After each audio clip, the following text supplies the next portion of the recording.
So next अब start करते हैं क्वेश्चन नंबर 13th। देखिए, rationalise the given statements and give chemical reactions. तो फर्स्ट स्टेटमेंट दी गई है कि लेड 2 क्लोराइड मतलब PbCl2 क्लोरीन के साथ रिएक्ट करके PbCl4 बनाता है। ठीक है, तो आपको बताना है इसके बारे में कि क्या इस स्टेटमेंट का मतलब है, इसमें रिएक्शन क्या होते हैं और आपको कौन सा ट्रेंड इसमें समझ आता है। तो देखिए, इसके अगर हम क्वेश्चन की बात करें तो जब भी हम अब लेड की बात करते हैं तो lead belongs to group 14th। ठीक है, तो लेड की जो ऑक्सीडेशन स्टेट है +2 इज स्टेबल। ठीक है, और +4 इज लेस स्टेबल, मतलब आप बोलते हैं कि काफ़ी अनस्टेबल है +4 लेड के लिए, क्योंकि डाउन द ग्रुप +4 की स्टेबिलिटी घटती जाती है और +2 की स्टेबिलिटी बढ़ती जाती है। That is because of inert pair effect. Okay, पर फिर भी PbCl2 जब क्लोरीन इसके साथ इसके ऊपर से पास की जाती है कंसनट्रेटेड HCl सॉल्यूशन की प्रेजेंस में, तब ये PbCl4 में कन्वर्ट हो जाता है। तो PbCl4 लेस स्टेबल है बट स्टिल इस रिएक्शन में ये बनता है। ठीक है, अब सेकंड रिएक्शन से आपको आंसर मिलेगा कि सेकंड में क्या होता है। तो सेकंड थिंग इज जब PbCl4 को हीट किया जाता है तो ये क्विकली डिकम्पोज हो जाता है PbCl2 प्लस Cl2 में। क्यों? क्योंकि PbCl4 पहले से कम स्टेबल है, क्योंकि लेड यहाँ पर +4 ऑक्सीडेशन स्टेट में है जो कि लेड के लिए ज़्यादा स्टेबल नहीं है। तो लेड अपनी लेस स्टेबल ऑक्सीडेशन स्टेट से कन्वर्ट होता है मोर स्टेबल ऑक्सीडेशन स्टेट में। ठीक है, तो ये सेकंड पार्ट हो गया। अब lead is known not to form an iodide, मतलब PbI4 नहीं बनता।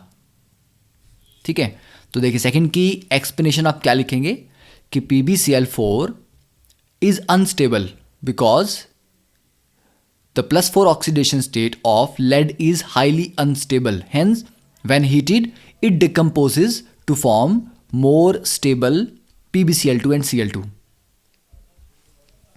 अब थर्ड पार्ट की बात करें, PbI4 इसलिए नहीं बनता क्योंकि PbI4 में पहली बात तो लेड +4 में है, पर आप बोलेंगे कि PbCl4 तो बन रहा था, आयोडाइड का साइज बहुत बड़ा है। ठीक है, इस केस में द बॉन्ड लेड और आयोडीन के बीच में जो बॉन्ड है डजंट गिव या डजंट रिलीज इनफ एनर्जी। ठीक है, enough energy to compensate for the excitation of s electron. ठीक है, देखिए होता क्या है, जब भी 4 बॉन्ड उसको बनाने हैं, ठीक है, यहां पर 4 बॉन्ड बन रहे हैं तो sp3 हाइब्रिडाइजेशन होगी।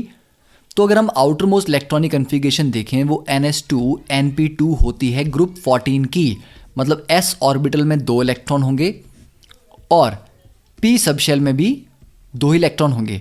तो अभी इसके अकॉर्डिंग अगर आपको कोवलेंट बॉन्ड बनाना है, शेयरिंग करनी है, शेयरिंग तभी होती है जब एक इलेक्ट्रॉन एक तरफ से आता है, दूसरा इलेक्ट्रॉन दूसरी तरफ से आता है। तो ये 2 तो अनपेयर्ड हैं, यहाँ पर तो 2 और इलेक्ट्रॉन रखने की जगह है, मतलब एक यहाँ रख सकते हैं, एक यहाँ रख सकते हैं। तो ये 2 तो शेयरिंग करने के लिए रेडी हैं, पर 4 बॉन्ड बनाने हैं आपको टोटल। तो 4 बॉन्ड के लिए तो आपके पास 4 अनपेयर्ड इलेक्ट्रॉन होने चाहिए ना, ताकि चारों दूसरों के साथ शेयर किए जा सकें। तो ये ग्राउंड स्टेट कन्फिग्रेशन है। एक्साइटेड स्टेट में क्या होता है, एक s इलेक्ट्रॉन को उठा के हायर एनर्जी p ऑर्बिटल में भेज दिया जाता है। ठीक है, एक्साइटेशन। तो यहां पर एक रह गया और अब p के पास टोटल 3 इलेक्ट्रॉन्स आ गए। अब हम बोल सकते हैं कि वी हैव 4 अनपेयर्ड इलेक्ट्रॉन्स। अब इन चारों में एक एक इलेक्ट्रॉन शेयर करके बॉन्ड बना सकता है। तो 4 आयोडीन अब इसमें बॉन्ड बना सकती हैं। तो इस एक्साइटेशन में कुछ एनर्जी तो लगी ना, ये जो पेयरिंग थी, पेयरिंग को तोड़ के इलेक्ट्रॉन को यहाँ भेजा तो कुछ एनर्जी लगी। तो मान लेते हैं उसमें अगर 100 अमाउंट ऑफ एनर्जी लगी तो वो एनर्जी आपको कहाँ से वापस मिलनी चाहिए थी, जब 4 बॉन्ड बनेंगे और बॉन्ड बनेंगे तो एनर्जी रिलीज होगी। तो नॉर्मली क्या होता है कि जितनी आपकी इन्वेस्टमेंट होती है इस एक्साइटेशन के प्रोसेस में और हाइब्रिडाइजेशन में, बॉन्ड बनने पे जो एनर्जी रिलीज होती है उससे वो आपकी जो इन्वेस्टमेंट है वो रिकवर हो जाती है। मतलब बॉन्ड बनने में 100 से ज़्यादा एनर्जी निकलेगी तो आपकी इन्वेस्टमेंट रिकवर होगी और आप प्रॉफिट में आ गए। पर क्योंकि लेड और आयोडीन का बॉन्ड इतना वीक होता है कि इसमें इतनी एनर्जी निकलती ही नहीं है कि ये जो एक्साइटेशन हुई थी इसकी जो एनर्जी रिक्वायरमेंट्स थी उनको ये कंपनसेट कर सके। ठीक है, तो आपने 100 रुपीज़ अगर इसमें खर्चे हैं 100 अमाउंट ऑफ एनर्जी, तो आपको 100 नहीं मिलेगा, मे बी 80 मिल सकता है, 90 मिल सकता है। तो उस केस में बॉन्डिंग नहीं होती अगर एनर्जी रिक्वायरमेंट्स ही फुलफिल नहीं हो। ठीक है, तो आपने इसका आंसर एग्जैक्टली एनसीईआरटी से ही लिखना है कि the bond between the lead and iodine is so weak that it doesn't release enough energy to compensate for the excitation of the s electron from the lower energy orbital to the higher energy orbital, hence it is not formed। तो PbI4 नहीं बनता, ये previous IIT के एक question में भी पूछा गया है। अब next is the question number 14th, suggest reasons why the BF bond length in BF3 कि BF3 का बॉन्ड छोटा क्यों है और BF4 नेगेटिव का बॉन्ड लंबा क्यों है। ठीक है, अब इसका रीज़न भी बैक बॉन्डिंग में है। तो देखिए BF3 में क्या होता है, 3 फ्लोरीन के साथ बॉन्ड बना है, बोरोन के पास एक एम्प्टी p ऑर्बिटल है और फ्लोरीन के पास एक भरा हुआ p ऑर्बिटल है। तो फ्लोरीन के पास क्योंकि इलेक्ट्रॉन भरे हुए हैं इस ऑर्बिटल में, तो इनके बीच में जो ओवरलैपिंग होती है इसको बोलते हैं बैक बॉन्डिंग। ठीक है ना, तो बोरोन के पास 3 बॉन्ड थे, 6 इलेक्ट्रॉन, तो इलेक्ट्रॉन डेफिशिएंसी है, तो ये फ्लोरीन से ले लेता है। तो जिसकी वजह से इसका स्ट्रक्चर कभी यहाँ पर बैक बॉन्डिंग हो जाएगी, तो हम बोल सकते हैं कि कभी इस बॉन्ड के पास डबल बॉन्ड करैक्टर आ जाएगा, इस पे पॉजिटिव इस पे नेगेटिव, क्योंकि फ्लोरीन डोनेट कर रहा है। कभी इन दोनों के बीच में होगी, ठीक है, तो कभी ये ऐसा होगा negative positive, sorry positive negative, और थर्ड कभी इस वाले बॉन्ड के साथ। तो तीनों में मतलब जो बैक बॉन्डिंग है कभी एक के साथ, तीनों के साथ बराबर बराबर होती है। तो आप बोल सकते हैं कि एक्चुअल स्ट्रक्चर कैसा है, एक्चुअल स्ट्रक्चर में ये जो बैक बॉन्डिंग है सबके साथ अगर मान लेते हैं थोड़ी थोड़ी होती है, तो हर एक बॉन्ड के पास कुछ कुछ डबल बॉन्ड कैरेक्टर आ जाता है। तो ड्यू टू बैक बॉन्डिंग,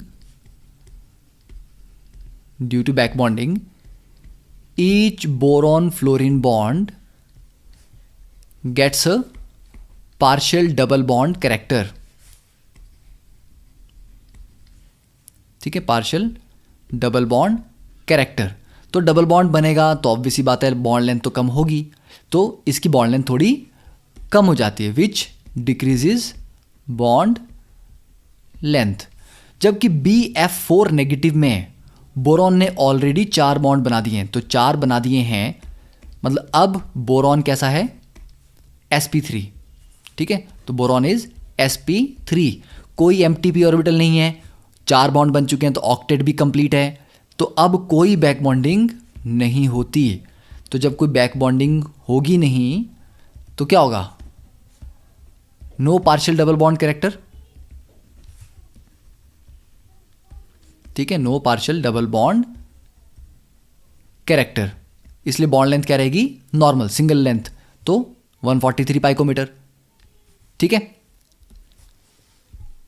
अब देखिए next question, question number 15th, if the BCl bond has a dipole moment, मतलब बोरॉन और क्लोरीन के बीच में डाइपोल मोमेंट होता है, तो BCl3 का 0 डाइपोल मोमेंट क्यों है। देखिए बोरॉन और क्लोरीन के बीच में इलेक्ट्रोनेगेटिविटी डिफरेंस रहेगा, ओके, क्योंकि chlorine is more electronegative and boron is less electronegative. तो इसके बीच में जो डाइपोल बनेगा तो क्लोरीन पे आएगा पार्शियल नेगेटिव चार्ज, बोरॉन पे पार्शियल पॉजिटिव, तो यहां पर तो डाइपोल बन रहा है। पर BCl3 का स्ट्रक्चर कैसा होता है, ट्राइगोनल प्लेनर, तीनों क्लोरीन 120 डिग्री पे लगे हुए हैं। ठीक है, तो अगर आपसे कहा जाए एक सेंट्रल पॉइंट से अगर 3 बराबर मैग्नीट्यूड के वेक्टर्स बराबर एंगल्स पे निकल रहे हैं तो उसका रिजल्टेंट क्या होगा, 0।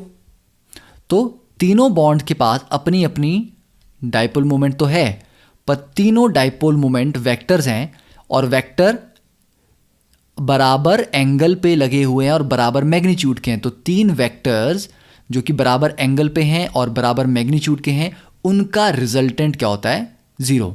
ठीक है, तो ये तीनों आपस में एक दूसरे को कैंसल आउट कर देते हैं,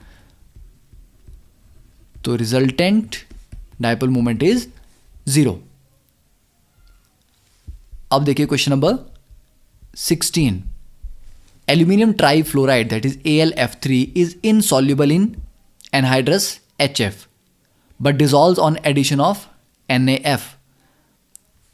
Aluminum trifluoride precipitates out of the resulting solution when gaseous BF3 is bubbled through. Give reasons. अब ये एक अच्छा क्वेश्चन पूछा गया, तो पहले इसके ऊपर सोचते हैं कि यहाँ पर इसका मतलब क्या है, कि क्या क्या हो सकता है इस क्वेश्चन में। अब देखिए इस क्वेश्चन की इंपॉर्टेंस क्या है कि कुछ ऐसा आपको एनसीईआरटी की बुक में नहीं मिलेगा। तो ये क्वेश्चन का अगर आपने आंसर ढूंढना है तो आपको हायर बुक्स में थोड़ा ढूंढना पड़ेगा, सर्च करना पड़ेगा और बाकी सारे कॉन्सेप्ट को भी देखना पड़ेगा। अब 2 सॉल्यूशंस की बात हो रही है कि एक बार आपने HF में डिसॉल्व किया और दूसरी बार आपने NaF में, मतलब NaF ऐड किया तो वो डिसॉल्व हो गया। HF में डिसॉल्व नहीं हो रहा था, NaF डालने पे हुआ। अब कंपेयर करो कि NaF और HF में डिफरेंस क्या है। तो HF की बात करें तो HF में क्या होता है, किस तरह का स्ट्रक्चर है या किस तरह की बॉन्डिंग है। तो HF में कोवेलेंट बॉन्डिंग होती है क्योंकि बहुत वीक एसिड है। ठीक है, कोवेलेंट बॉन्डिंग भी होती है और HF मॉलिक्यूल्स आपस में H बॉन्डिंग भी करते हैं। ठीक है, तो H बॉन्डिंग की वजह से HF आपस में भी कनेक्टेड रहते हैं और कोवेलेंट बॉन्डिंग है इसलिए H पॉजिटिव और F नेगेटिव भी नहीं बनते। ठीक है, तो आयंस तो इसमें बनेंगे नहीं। दूसरी बात NaF की बात करें तो NaF में तो प्योरली आयनिक बॉन्डिंग है, तो आयनिक बॉन्डिंग की वजह से, अच्छा देखो HF में no H positive and F negative ions are formed easily. ठीक है, मैं ये नहीं बोल रहा कि बिल्कुल भी नहीं बनते, हाँ कम बनते हैं क्योंकि कोवेलेंट करेक्टर ज़्यादा है, आयनिक करेक्टर बहुत कम है। ठीक है, ऐसा नहीं है, HF क्योंकि एसिड है तो H पॉजिटिव और F नेगेटिव तो देगा पर बहुत कम देगा। पर आयनिक बॉन्डिंग होने की वजह से NaF कंप्लीटली Na पॉजिटिव और F नेगेटिव में कंप्लीटली आयनाइज हो जाएगा। अब इससे फ़ायदा क्या होता है कि AlF3 डिसॉल्व होगा क्योंकि वो कुछ ना कुछ बनाएगा, कॉम्प्लेक्स बनाएगा। कॉम्प्लेक्स बनाने के लिए उसको आयंस चाहिए होते हैं। ठीक है, वाटर में तो डिसॉल्व हो जाता है क्योंकि वाटर में एल्यूमिनियम को 6 H2O मिल जाते हैं लिगेंड्स, पर यहाँ पर H2O तो है नहीं, एनहाइड्रस HF है, तो HF में पानी है नहीं, HF अकेला कोई आयन दे नहीं रहा। ठीक है, पर NaF बनाने पे ये जो F नेगेटिव मिलते हैं इनके साथ ये कंबाइन करता है और कंबाइन करने के बाद ये बनाता है Na3AlF6 सोडियम हेक्साफ्लोरो एल्यूमिनेट। ठीक है, नाम याद रखना है, सोडियम हेक्सा फ्लोरो एल्यूमिनेट। ठीक है, और एल्यूमिनेट के आगे हमेशा एल्यूमिनियम की ऑक्सीडेशन स्टेट 3 मेंशन करनी होती है। ठीक है, तो ये बन गया। इस कॉम्प्लेक्स के बनने की वजह से ही ये डिसॉल्व हो रहा था क्योंकि सोडियम पे तो पॉजिटिव चार्ज रहेगा, AlF6 पे 3 नेगेटिव चार्ज होता है। ठीक है, तो ये कॉम्प्लेक्स बनता है और वो आयंस की फॉर्म में डिसॉल्व रहते हैं। अब BF3 जब हमने इसमें डाल दिया तो बोल रहे हैं AlF3 वापस बाहर निकल गया, मतलब प्रेसिपिटेट हो गया, तो मतलब ये वाला कॉम्प्लेक्स टूट गया होगा। ठीक है, इस कॉम्प्लेक्स को तोड़ेंगे तभी तो AlF3 वापस बाहर आएगा। ठीक है, अब इस कॉम्प्लेक्स को तोड़ने की रिक्वायरमेंट ये है कि या तो इससे भी ज़्यादा स्ट्रॉन्ग कॉम्प्लेक्स बन रहा हो। ठीक है, तो हम बोलेंगे कि since boron has a tendency to form better complex या स्ट्रॉन्गर कॉम्प्लेक्स देन एल्यूमिनियम, मतलब बोरॉन के कॉम्प्लेक्स ज़्यादा अच्छे होते हैं क्योंकि बोरॉन का साइज छोटा है। जितना छोटा कैटायन होता है उतना ही उसका कॉम्प्लेक्स स्ट्रॉन्ग होता है और उसकी कॉम्प्लेक्स बनाने की टेंडेंसी भी ज़्यादा होती है। जैसे कि लिथियम कॉम्प्लेक्स ज़्यादा बनाता है अल्कलीज में, ठीक है, बेरिलियम ज़्यादा बनाता है अल्कलाइन वाले में। तो बोरॉन के कॉम्प्लेक्स ज़्यादा अच्छे होते हैं, इसलिए जब बोरॉन को आप डाल दोगे तो एल्यूमिनियम वाला बाहर निकल जाएगा और बोरॉन आके अपना कॉम्प्लेक्स बना देगा। ठीक है, तो यहाँ पर रिएक्शन क्या होगा कि Na3Al(F6) था, ऑलरेडी डिजॉल्व था। अब आपने इसमें बोरॉन ट्राइफ्लोराइड डाल दिया, तो अब कॉम्प्लेक्स में बोरॉन एंटर कर जाएगा और Al(F3) को बाहर निकाल देगा। ठीक है, क्योंकि ये वीकर कॉम्प्लेक्स है किसके कंपैरिजन में, इसके कंपैरिजन में, और ये स्ट्रॉन्गर कॉम्प्लेक्स है। ठीक है, तो ये कहानी आप यहाँ पर डिटेल में लिख सकते हैं। Okay, so next we will start with the question number 17।